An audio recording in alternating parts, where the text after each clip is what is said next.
pinagkapiligrosong bahin sa lawas sa tao. Sa diha nga ang tao na born anew or na born again, nidawat siya ni Kristo Jesus. Ang dapat kahadlukan nato, dili kinang kahadlok pero na yung Ginoo, dili. Ang kadakong kataha kanang gitawag og reverence. Kanang dakong pagtahod, kahadlok nga pagkahod sa Dios is supposed to influence our soul. Kini atong kalag.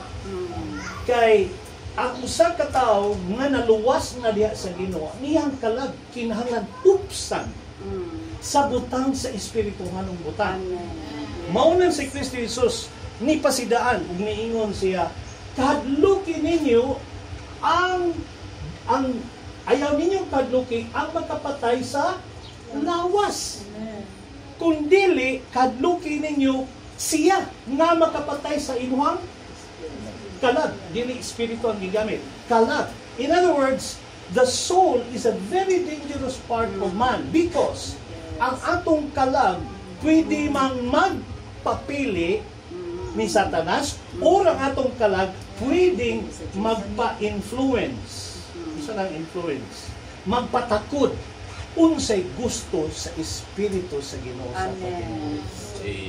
So sa diha nga kita mapuno diha, naglakaw kita kang Kristo Jesus, we abide in Christ, we live in Christ, then we can be a contribution of building the body of Christ. Hindi man ka makabuild ug wala ning gingharian sa Ginoo nga naghari sa atong kinabuhi. So every time you sing, you contribute to the building of the body of Christ.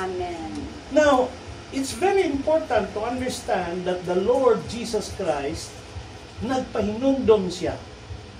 O kini iyang gitubag sa mga tao nga nag-isip sa ilang kaugalingon nga matarong ang mga Fariseo. Kung ningon si Kristo Jesus, this is the first commandment. Higugmaa ang Dios sa tibuok nimong kasing-kasing, sa tibuok nimong kalag, o sa tibuok nimong una-una. So sa arita sa kining mga linuwas na sa Ginoo, nahimong kabahin sa iglesia sa Ginoo. Ang atong hunahuna nga naluwas, napuno sa kining gitawag the mind of Christ.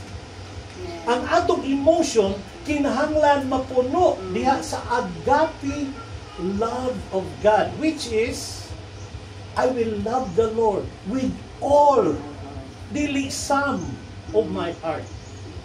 Tibuok yun. Unya, akong kalag. And then, ang akong will, which is still kinahanglan diha kumusubmit sa Ginoo, pinaagi sa pagdumili, sa pagsuppress, unsay gusto, sa wala maluwas nga kalag. The sinful nature is always there. The flesh, carnal, is always there. Kining kalag, nga ganahan kaayo sa pag tagbaw sa kagalingon, ang kahakog sa kinabuhi, ang garbo sa kinabuhi, ang pangibog sa kinabuhi. Ganahan kayo ang kalagana.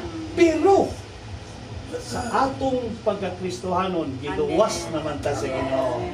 Ang dugo ni Kristo Jesus nagtabo naman sa atong karaang kinabuhi. Ug matag adlaw nagakaon kita sa buhing mana. Diha kaniya ug atong ginadawat ang buhing tubig aron kada adlaw love asta sa Ginoo kanunay. And then kung muipon ta sa atong mga igsoon, dali ra kayo tang makapaawas anang buhing tubig nga nagaawas sulod kanato kay di man nato kapugngan. Mugawas man yun na siya. So kung unsay naa nga butang espirituhanon, manakod na ngadto sa uban ug ang lawas ni Kristo Jesus motubo.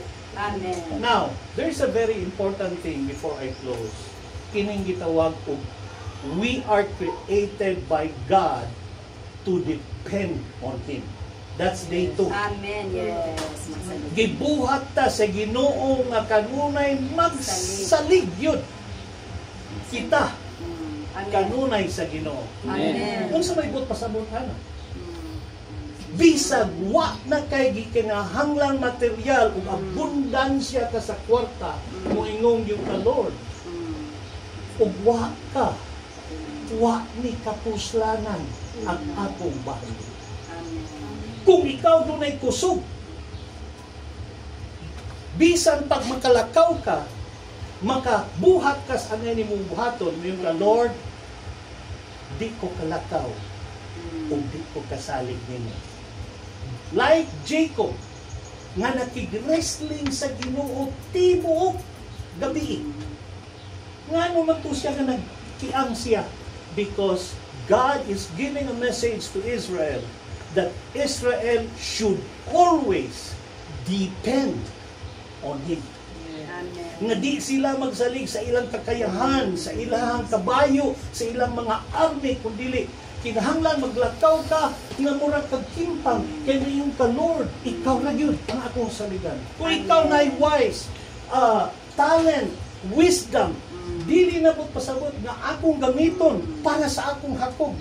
Mayong yung ka nga Lord, magdepende yun po nimo sa tanang desisyon sa akong ginabuhi. Lord, ikaw may akong saligan. Amen. Ug tudloi ko pinagi sa imong balang espiritu sa hustong desisyon. Yes. Kay mga igsoon, ang atong kontra malinglahon yun. Amen. Dili tanang putahan abli para imo. Dili tanang maayong butang imong makita para imo. In other words, the closing is, we need to always depend on Him.